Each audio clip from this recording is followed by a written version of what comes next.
I remember the days before everything fell apart, a time when life seemed simple and predictable. My name is Daniel, and I had always thought I was a lucky man. I had a steady job as an architect, a career I was passionate about, and a beautiful wife, Sarah, who I believed was my partner in every sense of the word. We had built a life together over the past 10 years, filled with shared dreams and aspirations. Our little home, nestled in a quiet neighborhood, was a reflection of our lives, warm, inviting, and filled with laughter. Sarah was the kind of woman who lit up a room. She had this infectious laugh and an uncanny ability to make everyone feel at ease. I often marveled at how effortlessly she navigated social situations, charming friends and strangers alike. I loved that about her. We would spend weekends exploring art galleries, dining at quaint restaurants, and attending events in the city. I felt proud to have her by my side, and I reveled in the life we had created together. Looking back, I can see the signs I had chosen to ignore. The late nights at work that she claimed were necessary for her job as a marketing director, the sudden need for me time that left me feeling a bit abandoned. But I trusted her completely. In my mind, Sarah was loyal, she would never betray me. It was a comforting thought, one I clung to like a lifeline. I often brushed aside my growing unease, attributing it to the stresses of life and work. But that all changed one fateful evening. I remember precisely how the sun had begun to set, casting a golden hue across our living room. I had just returned from a long day at the office, excited to share my latest project with her. I opened the door with a smile, ready to embrace her, but instead I was greeted by an unsettling silence. As I walked into the kitchen, I noticed her phone buzzing incessantly on the counter. Curiosity got the better of me and I glanced at the screen. There it was, a name that sent chills down my spine, Mark Henderson. The name of the mogul everyone in our city admired and envied, the man whose properties were the talk of the town. My heart raced as I read the message that would unravel everything I thought I knew about love and loyalty. Can't wait to see you tonight, I miss you. In that moment, the world around me faded. I felt as if I had been punched in the gut. My hands trembled and I could barely breathe. The warmth of the sun streaming through the window felt like a cruel joke against the cold reality crashing down on me. I was paralyzed by shock and disbelief. How could she do this to me? How could she betray the life we had built with such ease? The betrayal cut deep and my mind raced with questions. How long had this been going on? Did she feel anything for me at all? My heart was heavy with a mix of anger, sadness, and confusion. I felt like a fool, a man who had trusted blindly, only to find himself standing at the edge of a precipice, staring into the abyss of heartbreak. As I stood there, grappling with the reality of my wife's infidelity, a surge of emotions washed over me. Betrayal was a bitter pill to swallow. I wanted to confront her, to demand answers, but I knew I had to be careful. I needed to gather my thoughts and plan my next steps. The life I had built was crumbling before my eyes, and I was determined to find a way to reclaim my dignity. Little did I know, this was just the beginning of a dark journey that would lead me down a path of revenge, one that would entangle me in a web of intrigue and consequence. The hours that followed my discovery felt like a blur. I was a ghost in my own home, moving through the motions while my mind raced with thoughts of betrayal and revenge. I could hardly focus on anything, the image of Sarah's smiling face juxtaposed with the reality of her infidelity haunting me. I couldn't bring myself to confront her just yet. Instead, I chose to observe, to gather more evidence before I exploded. That night, Sarah returned home late as she often did. I pretended to be engrossed in a book, but my heart pounded in my chest as I watched her walk through the door. She greeted me with her usual warmth, but I noticed the glimmer of guilt in her eyes, a flicker that only fueled my anger. I smiled back, masking the turmoil brewing within me. I wanted her to feel comfortable, to think everything was fine. I needed her to let her guard down. Over the next few days, my world became a theater of deception. I played the part of the devoted husband while secretly gathering information. I scoured through her belongings, her phone, and her emails, searching for anything that could confirm my worst fears. It was like peeling an onion, each layer revealing a deeper, more painful truth. I found messages, photos, and even a few receipts for extravagant dinners that I had never been a part of. Each discovery twisted the knife deeper into my heart. Then came the moment I had dreaded yet anticipated, the confrontation. It was a Saturday afternoon and the house was quiet. I had decided I couldn't wait any longer. I needed answers, and I needed them now. I called Sarah into the living room, my heart racing as I prepared for the storm. "Sarah, we need to talk," I said, my voice steady but laced with tension. She looked up from her phone, her expression shifting from casual to concerned. "What's wrong, Daniel?" I took a deep breath, steeling myself for the words I was about to unleash. "I know about Mark. I know you're having an affair with him." The silence that followed was deafening. Her face drained of color, and for a moment it felt like time had frozen. I watched as realization dawned on her and the facade she had carefully constructed began to crumble. "Daniel, she started, but I cut her off. Just don't. I've seen the messages, the receipts. You think I wouldn't notice? I trusted you, Sarah. I gave you everything and you threw it all away for him." My voice rose, filled with a mix of anger and heartbreak. Tears welled in her eyes and she began to plead. "I didn't mean for it to happen. It was a mistake, I swear. I love you, Daniel." But her words felt hollow, like echoes of a love that had been tainted. I could see the desperation in her eyes, but I couldn't allow myself to feel sympathy. Instead, I felt a surge of rage and betrayal. "Love? You call this love? You've betrayed me in the worst way possible." As I spoke, I felt a shift within myself. The pain of betrayal was morphing into something darker, something more powerful. I could feel the anger coursing through my veins, igniting a fire within me that demanded action. I realized that this was no longer just about my shattered trust. It was about reclaiming my life and my dignity. "I want you to leave," I said, my voice firm. "I need time to think. I can't be around you right now." Her face crumpled and she tried to reach for me, but I stepped back. I couldn't bear to touch her, not after what she had done. With tears streaming down her face, she left the room, and I felt a strange sense of relief wash over me. The confrontation had been brutal, but it had also cleared the air. I had laid bare the truth, and now I was free to think about what I wanted next. In the days that followed, I found myself consumed by thoughts of revenge. I couldn't let Mark get away with this.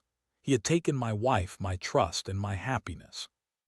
I needed to make him feel the pain I was experiencing. I started to devise a plan, one that would undermine his empire and expose him for what he truly was, a man who thrived on deception and greed. I began to gather information about Mark's real estate ventures. I knew he was a powerful man, a mogul who had built an empire through manipulation and ruthlessness. But I also knew that every empire had its cracks, and I was determined to find them. Little did I know, this was just the beginning of a dark and intricate game that would consume me entirely. With the storm of emotions still swirling in my mind, I began to channel my pain into something productive: revenge. It was a concept that had always seemed foreign to me, something I had only seen in movies or read about in books. But now, it felt like a necessity. I needed to regain control over my life, and the only way I could think to do that was by dismantling the very foundation of Mark Henderson's empire. I spent hours in front of my computer, researching everything I could find about Mark. He was a prominent figure in the real estate market, known for his aggressive tactics and uncanny ability to turn a profit. His properties were scattered throughout the city, from luxury condos to sprawling commercial spaces. But it wasn't just his wealth that fueled my anger. It was the way he had stolen my wife from me, using his charm and power to lure her away.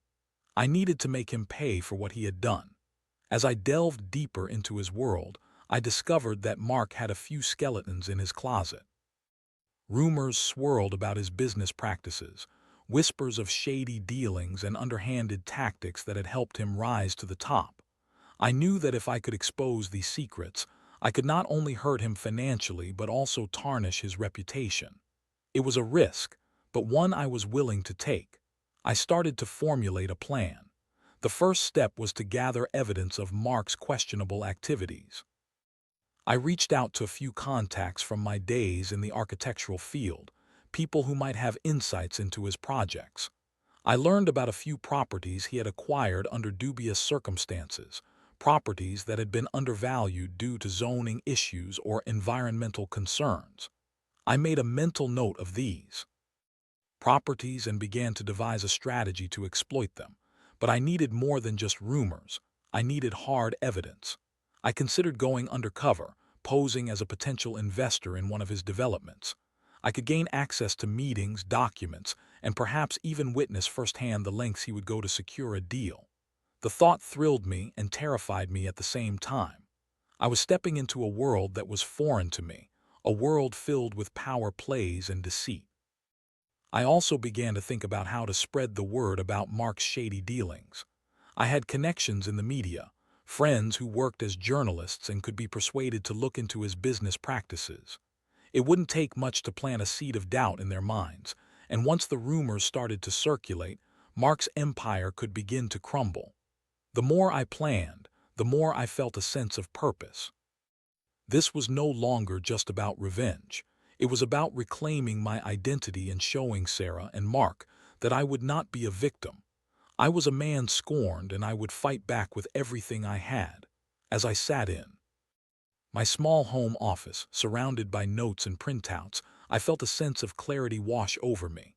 I knew what I had to do, and I was determined to see it through. I would become a shadow in Mark's world, a ghost that haunted him at every turn. I would expose him for the fraud he was, and in doing so I would reclaim my dignity. But I also knew I had to be careful. If I was going to pull this off, I couldn't act rashly. I needed to be strategic, calculating. I had to think several steps ahead, like a chess player anticipating his opponent's moves. And in the back of my mind, I couldn't shake the feeling that I was crossing a line. Revenge was a dangerous game, one that could lead to unintended consequences. But at that moment, the thrill of the plan overshadowed my doubts. I was ready to embrace the darkness within me. With each passing day, I became more entrenched in my mission. I started to gather my resources, reaching out to contacts who could help me dig deeper into Mark's dealings. I began to shape a narrative that would paint him as the villain I believed him to be. It was a dangerous game, but one I was determined to win. As I plotted my next moves, I couldn't help but wonder how Sarah would react when she discovered what I was doing. Would she feel guilty, regretful, or would she side with Mark, the man who had captured her heart? I pushed those thoughts aside. I couldn't afford to let her influence my actions. This was about me, my journey toward reclaiming my life, and I was ready to take the plunge. With my plan firmly in place, I was ready to execute the first phase of my revenge. I had spent countless hours gathering information, mapping out Mark's properties, and identifying his vulnerabilities. Now, it was time to put my strategy into action. I knew that the key to dismantling his empire lay in his reputation and the perception of his business practices. If I could plant enough doubt in the minds of investors and the public, I could cause a ripple effect that would threaten the very foundation of his success. The first step involved infiltrating one of Mark's upcoming projects, a luxury condominium complex that he had touted as the pinnacle of urban living. I had learned that he was hosting an exclusive investor meeting to discuss the project, and I knew this was my opportunity. Using my connections, I managed to secure an invitation under the guise of being a wealthy investor looking to diversify my portfolio. I spent days preparing for this moment, rehearsing how I would present myself and what questions I would ask. On the day of the meeting, I donned my best suit, a facade of confidence masking the turmoil inside me. As I entered the sleek, modern conference room filled with potential investors, I felt a rush of adrenaline. I scanned the room, spotting Mark at the front, charismatic and polished, effortlessly commanding the attention of everyone present.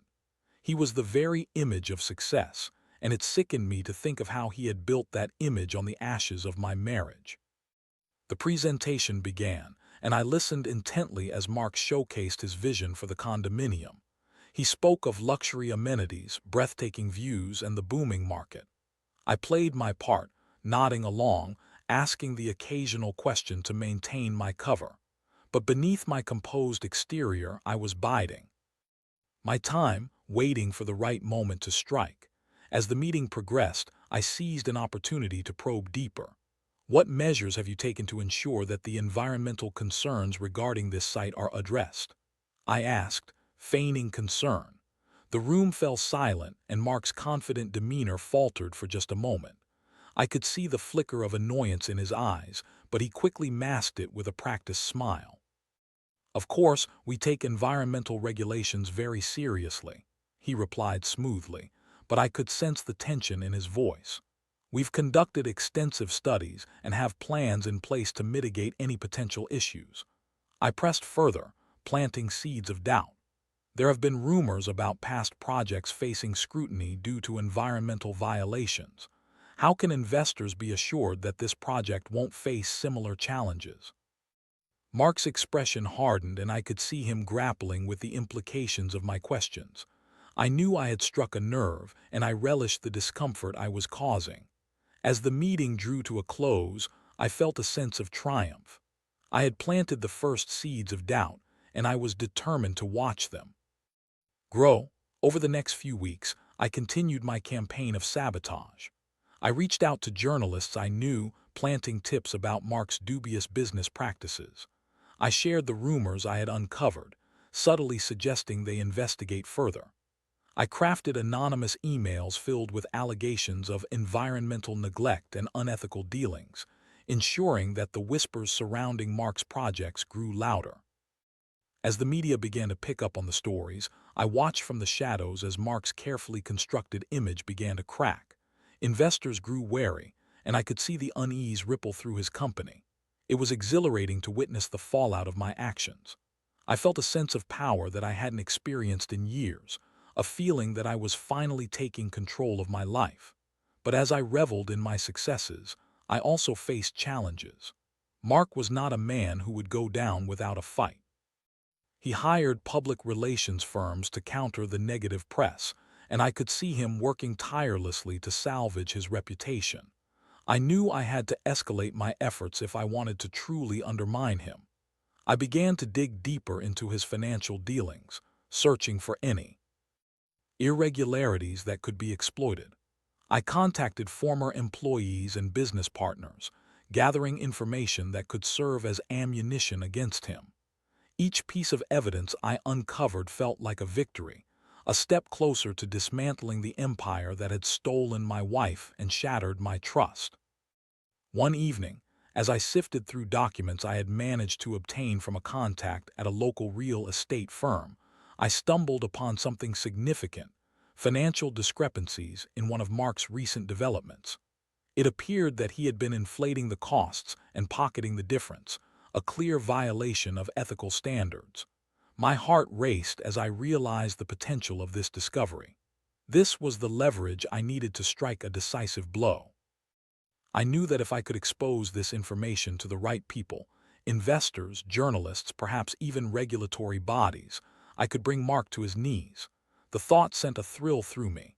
I was no longer just a man seeking revenge. I was an architect of his downfall. As I prepared to unleash this new wave of destruction, I couldn't shake the feeling that I was playing a dangerous game. Revenge had a way of consuming a person, and I was becoming increasingly aware of the darkness lurking within me. But in that moment, all I could focus on was the sweet taste of victory that lay within my grasp. The moment I decided to expose the financial discrepancies I had uncovered, I felt the weight of my actions. I was no longer just a man scorned. I had become a player in a dangerous game, and I was ready to see it through to the end. I knew that once I set this plan in motion, there would be no turning back. I contacted a journalist I had worked with in the past, someone I trusted to handle the information delicately. I provided them with the documents I had gathered, outlining the inflated costs and questionable financial practices. I could feel the adrenaline coursing through my veins as I clicked send, the act of sharing the evidence symbolizing the culmination of my efforts. I was about to unleash chaos upon Mark Henderson, and the thought exhilarated me. Days turned into a whirlwind of activity. The story broke, and the headlines screamed of financial misconduct and unethical practices. The media frenzy that ensued was like a storm swirling around. Mark's empire. Investors pulled their funding, citing concerns over the allegations, and the once mighty mogul found himself scrambling to salvage his reputation. I watched from the sidelines, a mixture of satisfaction and dread coursing through me. The fallout was immediate and severe. Mark's properties, once seen as golden opportunities, began to lose their luster. Potential buyers backed out, and the values of his investments plummeted. I had struck a nerve, and I reveled in the chaos I had created. But as I watched the consequences of my actions unfold, I also began to feel the weight of my decisions. Sarah, who had been largely absent from my life since our confrontation, reached out one evening. Her voice trembled as she asked to meet. I was hesitant, torn between the anger I still felt and a flicker of the love I once had for her. But I agreed, wanting to see what she had to say. When we met at a cafe, I could see the toll that the past few weeks had taken on her. She looked weary, her eyes red from sleepless nights. "Daniel, I've seen the news," she said, her voice barely above a whisper. "I can't believe what's happening to Mark. I didn't know it would get this out of control." I felt a surge of anger at her words. "You did know. You didn't think about the fallout when you decided to betray me." I shot back, unable to keep my emotions in check. "I made a mistake, Daniel. I've regretted it every day since," she pleaded, tears streaming down her cheeks. "I thought I could fix things, that we could go back to how it was, but I see now how wrong I was." Her words struck a chord within me, but I couldn't let myself feel pity. "You chose him, Sarah. You chose to betray our marriage. This is beyond repair." Her face fell, and I could see the hurt in her eyes. "I know I messed up, but please, can't we talk about what's happening with Mark? He's a good man, despite what you think. This is ruining him. Ruining him." I interrupted, my voice rising. "He ruined us. He took you from me. You think I'm just supposed to sit back and watch him walk away unscathed? No, Sarah, this is justice." I could see her frustration morph into desperation. "But at what cost, Daniel? You're hurting people, innocent people too. This isn't just about you and me anymore." Her words hung in the air, and I felt a flicker of doubt creeping in. I was already aware of the collateral damage, of the investors who had trusted Mark and were now facing financial ruin. But the anger that had fueled my revenge had clouded my judgment. I had become so consumed with the desire for payback that I had lost sight of the broader consequences. As I left the cafe that day, I felt a mix of triumph and turmoil. I had succeeded in my mission to dismantle Mark's empire, but at what cost? I had become the very thing I despised, a man driven by vengeance, willing to hurt others to satisfy my own pain. The days continued to pass, and the repercussions of my actions only intensified. Mark's empire began to crumble, and I watched as he spiraled into despair. The media painted him as a villain, and investors turned their backs. But with each victory, I felt an emptiness growing within me. I was no closer to healing from Sarah's betrayal, and the joy I thought I would feel from my revenge was overshadowed by guilt. I began to receive calls from former colleagues and friends who had once admired Mark. They expressed concern over the unfolding situation and indirectly questioned my involvement. I felt the weight of their scrutiny, the realization that my actions were casting a shadow over my own reputation. I was no longer just Daniel, the architect. I had become a man synonymous with betrayal and revenge. As the dust began to settle, I realized that I had to confront the reality of my choices. I had sought to destroy Mark, but in doing so, I had also hurt myself. The path of vengeance had left me isolated, and the satisfaction I had once felt was replaced by a deep-seated regret. I had become a man consumed by darkness, and I needed to find a way back to the light. In the aftermath of my actions, I felt like a shell of the man I once was. The thrill of revenge had dissipated, leaving behind only the bitter taste of regret. I had succeeded in dismantling Mark's empire, but at what cost? The thrill of watching his downfall had turned sour, and I was left grappling with the emptiness that accompanied my victory. As the weeks passed, I found myself reflecting on the choices I had made. I had let my anger and pain consume me, driving me to inflict harm not only on Mark, but on countless innocent people who had trusted him. The investors who lost their money, the employees who faced layoffs, all casualties of my quest for vengeance. I had become a stranger to myself, a man who had sacrificed his morals for the sake of revenge. One evening, I sat alone in my living room, surrounded by the remnants of my life. The photographs of happier times with Sarah sat untouched, a painful reminder of what I had lost.